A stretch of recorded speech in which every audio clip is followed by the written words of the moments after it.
The number is what sticks with you. $8 million. I had to see the figure in the official documents 3 times before I believed it. 8 million, a staggering sum, especially when you realize it all belonged to a man named Ronald, a quiet, humble janitor who drove a beat-up old Chevy Nova and whose coat was held together with a silver safety pin. If I hadn't already known the unbelievable truth, I would have assumed the bank made a mistake, a massive, world-class blunder, because I was there the day the whole town was stunned.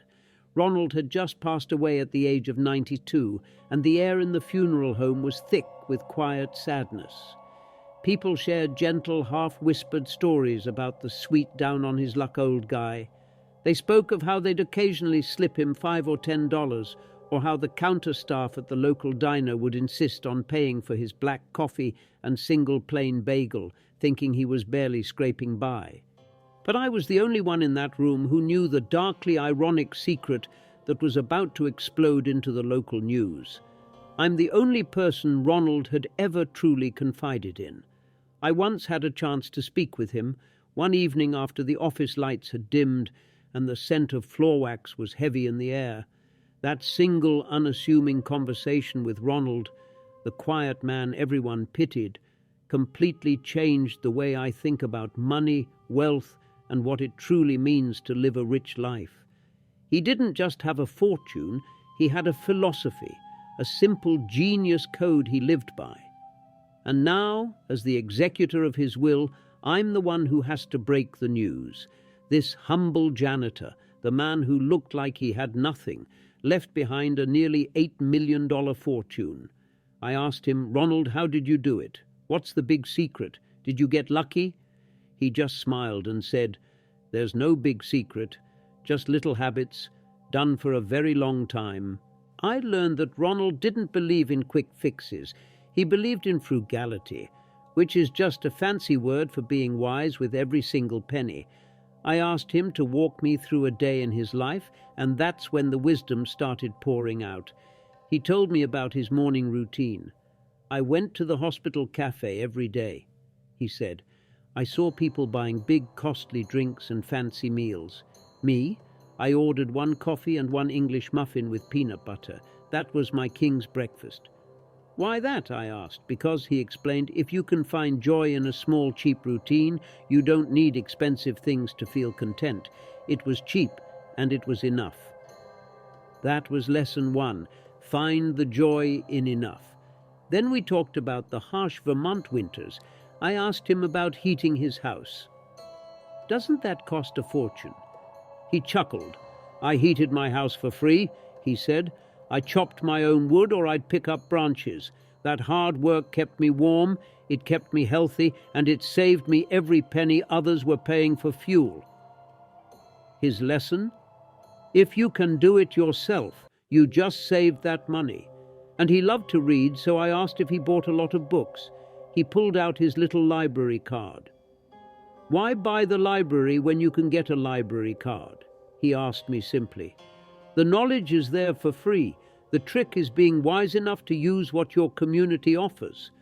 He even told me he'd park his car blocks away from the shops. Not for exercise, though that was a bonus. "I just walked a little extra so I didn't have to feed the parking meter," he admitted. He looked me right in the eye and said, "A nickel is a coin, and a coin is money. You can't waste the little bits because the little bits are all that ever add up." The core of his life was simple. He never let his spending grow. As he put it, "I lived on very little, so my money was free to go do its job." The job of money, patience, and the snowball. The second half of his story was about that money's job. He wasn't a finance wizard.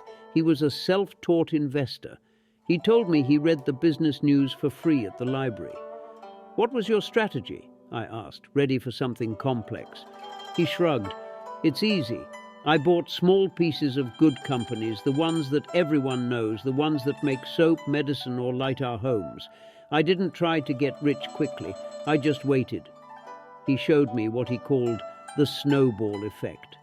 When those good companies made a profit, they'd send me a little money, a dividend. Did I spend it? He shook his head.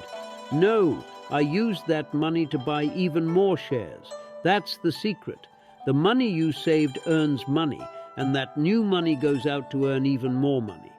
It gets bigger and bigger, like a snowball rolling down a hill for 50 years. He never panicked when the market went down. He just left the money alone, trusting that things would always get better over time. His investing philosophy was the same as his life. Be consistent, be patient, give it time to grow like a sturdy tree. The most amazing part.